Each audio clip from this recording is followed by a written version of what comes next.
শাহরুখ খানের সাথে জুটি বেঁধে বলিউডে কাঁপিয়েছেন নয়নতারা। এবার শোনা যাচ্ছে সালমান খানের আপকামিং সিনেমায় নয়নতারাকে দেখা যাবে। উল্লেখিত জওয়ান সিনেমায় নয়নতারা এমন একটি শক্তিশালী অভিনয় করেছেন যাতে অনেকে সুপার গার্ল আখ্যায়িত করেছিলেন এই অভিনেত্রীকে।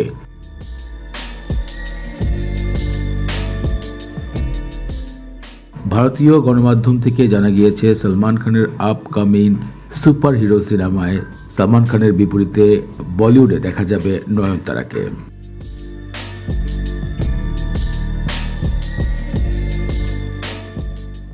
দক্ষিণ সিনেমার সাফল্য নায়িকা নয়নতারা সালমান খানের বিপরীতে দেখার বিষয়টি ইতিমধ্যে সোশ্যাল মিডিয়াতে এক উত্তেজনার খবর প্রকাশ করেছে। কারণ অনেকদিন ধরে সালমান খানের বিপরীতে দেখতে চাচ্ছিলেন এই সুপার নায়িকা নয়নতারাকে সালমান খানের ভক্তরা।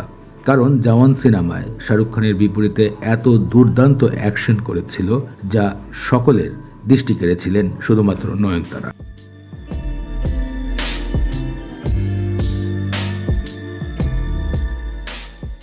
তাই সাম্প্রতিক নতুন সিনেমায় নাম লিখিয়েছেন সালমান খান, যেখানে দেখা যাবে সুপার হিরো চরিত্রে, আর সেখানেই তারই বিপরীতে ফাইটিং দৃশ্যে অপেক্ষা করছে নয়নতারা। সাম্প্রতিক বিষয়টি সোশ্যাল মিডিয়াতে উঠে এসেছে।